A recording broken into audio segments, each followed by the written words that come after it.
আরে লেক্সি ভাই, কিছুদিন ধরে দেখছি পিঙ্কি বৌদিকে যখনই দেখি না, আমার আমার শরীরের অঙ্গ প্রত্যঙ্গতে আগ লেগে যায়। কিছু ব্যবস্থা করে দে না ভাই। আরে আরে চুন্নু, আমি কি বৌদি পটানোর ব্যবসা খুলে বসে আছি নাকি? আর শোন, পরের বউয়ের দিকে খারাপ দৃষ্টিতে দেখতে নেই। আমি কি করব বলো ভাই? যৌবনের জ্বালা, বড় জ্বালা ভাই। না শোন, ওটা খারাপ। চল মন্দিরে নিয়ে যাই তোকে, তোর মন শান্ত হবে। ভাই, মন্দিরের কথা বলতে মনে পড়ে গেল, পিঙ্কি বৌদিকে আমি বশীকরণ করব। বশীকরণ? হ্যাঁ লক্ষ্মী ভাই, কিছুদিন আগে অর্ণব ইউটিউবের ভিডিও দেখে বশীকরণ শিখে বড় শান্তির ছোট বউকে নিয়ে পকার পার হয়ে গেছে। আমিও করব। বলিস কি রে? হ্যাঁ ভাই। হাই গাইস, তো কি করছো তোমরা? আগের ভিডিওটা পরপুরুষ আর পরস্ত্রী নিয়ে বানানোর পর দেখি এই ভিডিওগুলো আমার সাজেশনটা আসছে। তোমাদের জন্য ভিডিও না বানালে যেগুলো আমি কোনোদিনও দেখতাম না। এমনকি ইন্টারনেট থেকে যদি সমস্ত ভিডিও ব্ল্যাক হোলে ঢুকেও যেত আর শুধুমাত্র এই ভিডিওগুলো ইন্টারনেটে অ্যাভেলেবেল থাকতো, তবুও শালা এই ভিডিওগুলো আমি দেখতাম না। এগুলো এতটাই বাজে যে যদি পৃথিবী শেষ হয়ে যায় তাহলে আমি এই ভিডিওগুলোকে ব্লেম করব। আর তার চেয়ে আমার সব থেকে বেশি অবাক লাগছে এটা ভেবে যে এইসব ভিডিওগুলো দেখছে কারা। এরা কারা? औरत का चक्कर बाबू भैया, औरत का चक्कर। না মানে এসব ভিডিও দেখলে বোঝা যায় এখনো পৃথিবীর কোনায় কোনায়, না মানুষের মগজের কোনায় কোনায় কত সব গুপ্ত আবাস সুপ্ত অবস্থায় জীবিত আছে তাদের মস্তিষ্কের মধ্যে। আসলে এমন সব গু কন্টেন্ট দেখার থেকে চাঁদে গিয়ে নিশ্চিত মনে ছিপ ফেলা ভালো। হ্যাঁ, এরা পারলে পৃথিবীতে বসে বশীকরণ করে চাঁদেও জল নিতে পারে। কি বিশ্বাস হচ্ছে না? নাও তোমরা নিজের চোখে দেখো। আপনি কি আপনার মনোমুগ্ধ পরনারী বা পরস্ত্রীকে বশীকরণ করতে চাইছে? রাবণ সাধুর ছদ্মবেশে সীতাকে করেছিল হরণ। তুমি বিয়ে করে নতুন বউকে নিয়ে ঘরে ঢুকালে করে বরণ। এবার যেটা বলবো সেটা আজীবন রাখিও স্মরণ। আজ আর অহরণের দরকার নেই। তোমার বউয়ের জিনিসপত্র সামলে রাখো, তা না হলে পাড়ার চ্যাকা ব্যাকা তোমার বউকে করে নেবে বশীকরণ।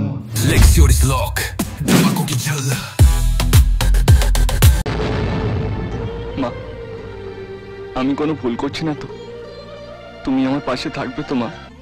আমি তার পাশে দাঁড়িয়ে থাকবো বাবা। নমস্কার। হ্যাঁ নমস্কার। বৌদি পটানোর গোপন রহস্য। তুমি কি আনরোম্যান্টিক দাদা? কেন গোপন রহস্য তো বলে দিচ্ছ কেন?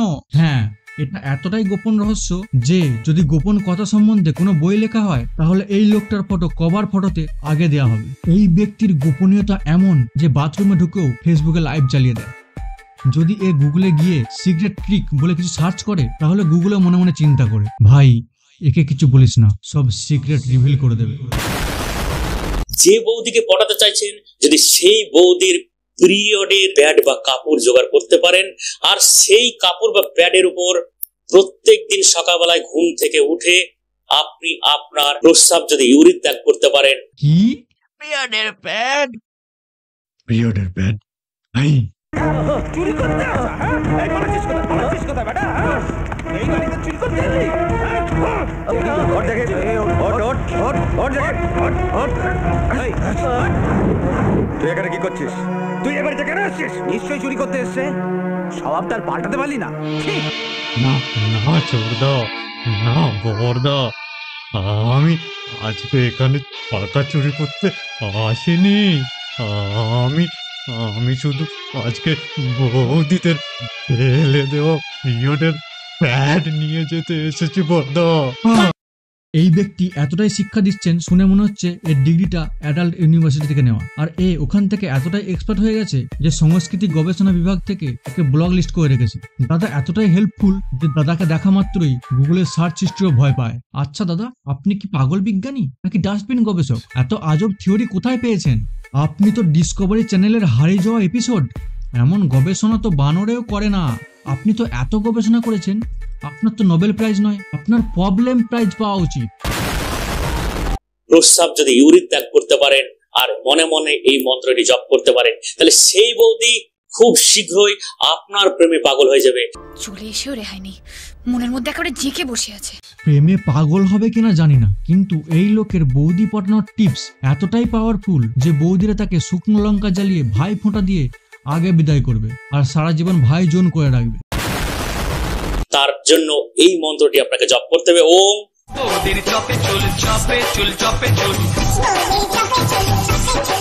মন্ত্রের মধ্যে যেখানে অমকং আছে সেই জায়গায় ওই বৌদির নামটি উচ্চারণ করুন। আচ্ছা দাদা, অডিয়েন্সরা জানতে চাইছে বৌদির নামটা কি যেন? কোনো সন্তান অর্থাৎ আপনার সন্তান যদি কথার অবাধ্য হয়, কথা শুনতে চাইছে না, ঝুট ঝামেলা করছে, রাগ জেদ, আমার সন্তান? আমার তো এখন অবধি বিয়েই হলো না, তো সন্তান আসবে কোথা থেকে? আসলে তুমি কি ওই সন্তানের কথা বলতে চাইছো? বলো বলো বলো, কি কি কি করতে হবে? পড়তে বসছে না, বন্ধু বান্ধব সঙ্গে আড্ডা করছে, নেশাগ্রস্ত হয়ে পড়ছে, সেই সন্তানকে কথার বাধ্য যদি করতে হয় তাহলে এই যে নয়নতারা গাছ। আরে এ তো গুগল না পড়ে গুগলি মেরে গবেষণা করে। আচ্ছা দাদা, তুমি জঙ্গলে কি করতে গেছো? গাঁজা গাছ তুলতে গেছো? আপনাদেরকে বোঝার জন্য আমি একটা নিয়ে এসেছি তুলে। এই হচ্ছে সিদ্ধি গাছ। ও, সেই জন্য বোধহয় সানগ্লাস পরে গেছো।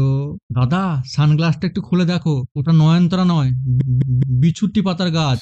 আপনার জ্ঞান তো এতটাই উন্নত যে আপনি তরকারির শাকের পাতা আর টাকার নোট একই বলে মনে করেন। ইনি আসলে প্রকৃতির নব্য দার্শনিক, যে কলা গাছকেও বলবে ভাই তুমি তেজপাতা। আপনি তো বট গাছকেও দেখে বলবেন দেখেছেন, এটা হলো আসলে ক্যাকটাসের মামাতো ভাই।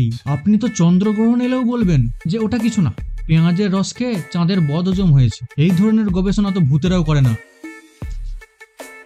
বিছুটি পাতা আর নয়নতারা গাছ এক হলো? আপনি তো নাসার অল্টারনেটিভ রিয়েলিটি গবেষক। আসলে এনার জ্ঞান এতটাই রেয়ার যে ডিসকভারি চ্যানেলও বলবে ভাই চল এনার ব্রেনের ওপর একটা ডকুমেন্টারি বানাই। এই নয়নতারা এক এক জায়গায় এক এক নামে পরিচিত। আমার গ্রামে যে নাম সেটাই আপনাকে বললাম। আচ্ছা আপনি ঠিক, আমি ভুল হয়েছে, বলুন ওটা দিয়ে কি করব? এই যে গাছটা দেখে চিনতে পারছেন, আপনার গ্রামে অন্য কোনো নাম হতে পারে। এই নয়নতারা গাছের শেকড় আপনাকে জোগাড় করতে হবে। সেই শেকড় সামান্য পরিমাণ কেটে নিয়ে আপনি আপনার নিজের ইউরিনে একটা রাত্রি ভিজিয়ে রাখুন। ওরে বাবা, পাগল নাকি? না না, ওটা বিছুটি পাতাই। আর ওটার ওপরে প্রস্রাব করার সময় যদি তোমার ওই জায়গাটায় ওইটা একটুখানি লেগে যায় রে বাবা, তাহলে তোমার বর্তমান সন্তান কথার বাধ্য হবে কিনা জানি না, কিন্তু তোমার ভবিষ্যৎ সন্তান সাদা দাড়ি নিয়ে বের হবে, এটা কনফার্ম। আপনি কি জাদুমন্ত্রের বিজ্ঞানী যে নিউটনের গতিসূত্র বাদ দিয়ে প্রস্রাব সূত্র আবিষ্কার করলেন? আপনার থিওরি এতটাই অ্যাডভান্সড যে আলবার্ট আইনস্টাইন কবর থেকে উঠে এসে বলবে ভাই আমিও এত দূর ভাবি নাই। আর আপনার আইডিয়া শুনে গাছপালারা এখন নিজেরাই শিকড় তুলে দৌড় দেবে। আর আমি নাসাতে এই ব্যাপারে মেল করেছিলাম, ওরা রিপ্লাই পাঠিয়েছে। আপনার থিওরি এতটাই পাওয়ারফুল যে নাসা এখন বিচ্ছুতি পাতায় প্রস্রাব গবেষণা কেন্দ্র খুলতে চাইছেন, আর আপনাকে তার হেড করার জন্য অনুরোধ করেছে। পাশের বাড়ির বা খুব কাছের বাড়ির কোনো মহিলা বা প্রেমিক বা প্রেমিকাকে, তাই এই কাজের জন্য অর্থাৎ পাশের বাড়ির কোনো বৌদিকে বা পাশের কোনো প্রেমিকা আছে বা প্রেমিক আছে, সে হয়তো ইগনোর করে চলছে বা ভালোবাসা আছে, সেটাকে আরো মনের মতো ভাবে গভীরতর ভাবে ভালোবাসার জায়গাটাকে আরো করতে চাইছেন যেন সে আপনার প্রতি পাগলপনা থাকে। কম বয়সী ছেলেদের নিয়ে হয়ে যাচ্ছে মুশকিল। সুন্দরী মেয়ে দেখলো তো প্রেমে পড়ে গেল, বোঝেও না যে গোলাপেও কাঁটা আছে। এরকম যদি করতে চান তাহলে আপনি আপনার ব্যবহার করা জামিয়া বা প্যান্টি, নিজের ব্যবহার করা জামিয়া এমন একটি জায়গায় লুকিয়ে রাখুন যে জায়গাটি কেউ যেন না দেখে। হ্যাঁ, লোকানোই তো থাকে। ওই জিনিসটায় হাত না দেয়। না, এটা আপনার ভুল নয়, এই আপনার খামখেয়ালিপনা। সেই রকম ভাবে ওই জামিয়ার উপর আপনি 3 দিন ধরে ঘুম থেকে উঠে সকালবেলা ওই জামিয়ার উপর প্রস্রাব করুন। আর প্রস্রাব করার সময় যে মন্ত্রটি বলছি সেই মন্ত্রটি উচ্চারণ করবে। যতক্ষণ প্রস্রাবটা হবে ততক্ষণ পর্যন্ত সকালের চেপে থাকা প্রস্রাব সে তো আরামের ব্যাপার, ওই সময় কি আর মন্ত্র করতে মনে আসে? আর তাছাড়া সবার তো শেষে 2-4 ফোঁটা ওখানেই পড়ে যায়, ওটা হলেই তো হবে। 3 দিনের পর যে কোনো সময় আপনার সুবিধা মতো আপনি যাকে মন থেকে ভালোবাসেন, যাকে মন থেকে চাইছেন, তার বাড়িতে যে কোনো প্রকারের ছাদে হোক, বাড়ির আশেপাশে হোক, ফেলে দিন। যদি পোঁতার জায়গা থেকে পুঁতে দিয়ে চলে আসুন। শহর হলে পরে পোঁতা যাবে না, সবই তো পাকা করা থাকে, সেখানে ছাদে বা ঘরের কোনো কাঞ্চিতে কোথাও ফেলে দিন। হ্যাঁ, মনে করো কোনো এক গ্রীষ্মের সন্ধ্যায় কেউ তার বাড়ির ছাদে শুয়ে প্রকৃতির ঠান্ডা বাতাস গায়ে লাগাচ্ছে। হঠাৎ করে একটা উড়ন্ত ভেজা দুর্গন্ধ জাঙ্গিয়া উড়ে এসে ফেস প্যাকের মতো ঠিক তার ফেসের ওপরে ছ্যাপাক করে এসে সেটে গেল। তখন তুমি সেটা মনে করে নেবে এই জঘন্য কাজটি যে করেছে সে আর কেউ না, সেটা হলো আমাদের গুজ্জ্বল দাদার শিষ্য।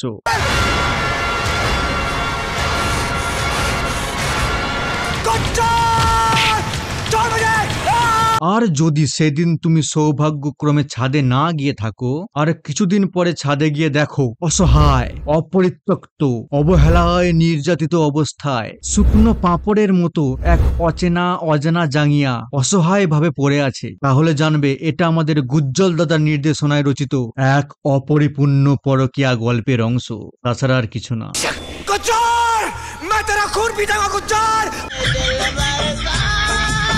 বাবা কি বলো বৎস, তুমি কি বৌদি পটাইতে ইচ্ছুক? না বাবা। তাহলে তুমি কি করতে এসেছো? আসলে বাবা আমি ইংরেজি শিখতে চাই। ও তাই, এই ব্যাপার। এই না বৎস, এটা হলো হারিকেন সাইক্লোনের জল, যেটা আমেরিকাতে হয়েছিল। এটার সাথে প্রস্রাবের 2 ফোঁটা মিশিয়ে রোজ সকালে লুকিয়ে লুকিয়ে খাবে, দেখবে যেন কেউ যেন না দেখে। তাহলে দেখবে তুমি ইংরেজিতে পিএইচডি করবে। বাবা আমি ক্লাসের সাথে প্রেম করতে চাই, কিন্তু সে পাত্তাই দেয় না। কিছু উপায় বলে দিন বাবা। আরে এটা তো সহজ ব্যাপার। রোজ সকালে ঘুম থেকে উঠে ড্রেনের জলে 3 বার ডুব দিয়ে বাঁ হাতে করে গোলমরিচ ঘোরাবে, তাহলে দেখবে প্রেমিক হোক কিংবা প্রেমিকা আপনা হতেই কাছে আসবে। বাবা এটা কাজ করবে তো বাবা? আরে আমি বলছি তো নাকি, আমি বলছি মানে 100% ফেল প্রুফ। আরে না না মানে পাস প্রুফ আর কি। বাবা আমি পরীক্ষায় পাস করতে চাই, কিছু টোটকা দিন না বাবা। ও তাই? আরে বৎস তুমি এক কাজ করবে, পরীক্ষার দিন সকালে ঘুম থেকে উঠে গুঁড়ো লঙ্কার সাথে ডাবের জল মিশিয়ে কপালে 3 বার ফোঁটা দেবে, তাহলে দেখবে তোমার অটো পাস হয়ে গেছে। ওই তো বাবা আপনার কাছে আছে, একটু দিন না আমি লাগিয়ে দেখি। দেখি দূর এত জ্বালা করছো বাবা। আরে এর মানে তো তুমি অতি দ্রুত জ্ঞানী হয়ে যাচ্ছ বৎস। ও আচ্ছা। এই ঠকবাজ, মানুষকে বোকা বানিয়ে টাকা কামানো হচ্ছে, চল আজকে তোর মজা দেখাচ্ছি, চলো। আরে তুমি জানো না বৎস এই টোটকার জোর কতটা। এই টোটকা দিলে গেলেও 5 স্টার খাবার মেলে। আচ্ছা তোকে খাওয়াচ্ছি 5 স্টার চকলেট, চল। এই দাঁড়া। এ কি আবার কোথায় গেল গুজ্জ্বল? আবার নিশ্চয়ই ভুলভাল ভিডিও বানাতে বসে পড়েছে। আদি শক্তি স্বরূপম চ মহাশক্তি স্বরূপিণী জগতধার মূলম চ সর্বসৃষ্টি স্বরূপিণী। অর্থাৎ আদি শক্তি হলেন সেই আদি শক্তির স্বরূপ, যিনি হলেন সেই মহান শক্তির মালিক, এবং যা কিছু দৃষ্টিগোচর এবং দৃষ্টির বাইরে যা কিছু আছে সবকিছুরই মাতা তিনি, যিনি অস্তিত্বের মূল আর সমস্ত সৃষ্টির সারথি। নিস্তব্ধ শূন্য থেকে সমস্ত মানুষের কল্পনার বাইরে মা আদি শক্তির অসীম শক্তির প্রকট হয়, আর প্রত্যেকটা মেয়ে হলেন সেই মায়ের অংশ বা স্বরূপ। এবার আসি পিরিয়ড বা ঋতুস্রাবের কথায়, যেটা নিয়ে এই লোকটা গবেষণা করে ভুলভাল টোটকা আবিষ্কার করেছে। আর তোমরা যারা শুনে লজ্জা পাচ্ছ তাদেরকে বলি, এটা কোনো লজ্জার কথা নয়। ঋতুস্রাব হলো সৃজন আর পবিত্রতার প্রতীক। জন্মের মূলেই এই জিনিসটা আছে। এমনকি যারা মাতা কামাক্ষার কথা জানো তারা জানবে প্রত্যেক বছর ওই জিনিসটা ওখানেও হয়। আর মন্দিরের দরজা বন্ধ করে দেওয়ার আগে সাদা কাপড়ে মাকে জড়িয়ে রেখে দেওয়া হয়। আর যখন ওই দিনগুলো পার হয়ে যায় আর পরে মন্দিরের দরজা খোলা হয়, আশ্চর্যভাবে সেই সাদা কাপড় লাল হয়ে যায়, আর সবাই সেই কাপড়ের একটা করে টুকরো চেয়ে নেয়। আর বলা হয় এই কাপড় সাথে থাকলে তোমার কেউ কোনো ক্ষতি করতে পারবে না, সব কাজেই তুমি সফল হবে। অবশ্যই সেটা ভালো কাজ হতে হবে, কিন্তু এখানে ইনি সামান্য কিছু টাকা আর সামান্য কিছু ভিউজের জন্য সেই জিনিসটা নিয়ে ছেলে খেলা করছে। ইনি তো নিজের কর্ম খারাপ করছেনই, আর সাথে যারা এর ভিডিও দেখে সেই কাজগুলো করছে তারা সবাই মায়ের কোপে পড়ছে। কারণ সব মেয়েরা তো সেই মায়েরই রূপ, জন্ম যে দেয় সেই তো মা। বশীকরণ বলে শক্তি আছে, এটা আমি মানি, কিন্তু তাই বলে তার নামে আজকাল কিছু লোক নিজের আখের গোছাবার জন্য ভুলভাল পরামর্শ দিচ্ছে, আর লোকেরা সেটাই করছে। আর ছেলেদেরকে বলছি, তোমরা এসব থেকে দূরে থাকো। অন্য কারো লাভ করাতে গিয়ে নিজের ক্ষতি করো না। একটা চুলের হিসাব হবে, আর যদি তুমি এক চুল ভুল করো সেই ভুলটা ভুল বলেই গণ্য করা হবে। যাক, ভিডিওটা অনেক বড় হয়ে গেল। আর তোমাদেরকে বলছি, এই ব্যক্তিকে তোমরা কেউ হেড দিও না। ইনি নিজের কর্ম করছেন, করতে দাও। কোনটা ঠিক আর কোনটা ভুল সেটা বোঝার ক্ষমতা এতক্ষণে নিশ্চয়ই তোমাদের হয়ে গেছে, তাই তো? তাই এইসব না করে ভালো কাজে মন দাও। আর যদি ভিডিওটা ভালো লাগে, যা যা করার আছে করে দাও। কমেন্টে জানাও ভিডিওটা তোমাদের কেমন লাগলো। আর নেক্সট কোন বিষয়ে ভিডিও চাও সেটা তোমরা লিখে জানো। আর হ্যাঁ, ওই যে সাবস্ক্রাইব বাটনটা আছে না, ওই যে নিচে, হ্যাঁ ওটাই, ওটার উপরে তুমি তোমার জাঙ্গিয়া ছুঁড়ে মারো অথবা প্যান্ট, সেটা আমি জানি না, কোনো মতে ক্লিক হয়ে গেলেই হলো। আমি এখন চললাম, দেখা হচ্ছে পরের ভিডিওতে, বাই। তোর নাম হলো বাবা প্রেমে ফাটা, তোটা বলিস পিছনে না গাটা, মানে প্রসাব বুদ্ধি পাবে আরো একটা টিকটাকে জেলে যাবে। তোর বিছুতি হলো তোর তারা মেরা ভয় পেয়ে তুই যেখানে তারা, তোর পদকা তোর ব্রেন দুটাই লিক, তোর ভিডিও দেখে সাইন্স খেয়েছে কিক। তোর লজিক শুনে গরু অসরাই, ইউটিউব সার্চ দে এই বাগা মরাই, তোর প্রেসক্রিপশন গুগলও পারে না, এই লাইনে থাকলে যত সারে না। তোর ফেসে সিরিয়াস মাথায় ঘুম, তোর ভয়েসে মন্ত্র কন্টেন্টে ধুম, তুই বাবা না তুই ফিল্টার ছাড়া রিল, তোর মতো গুরু তোর দেশের ডিল।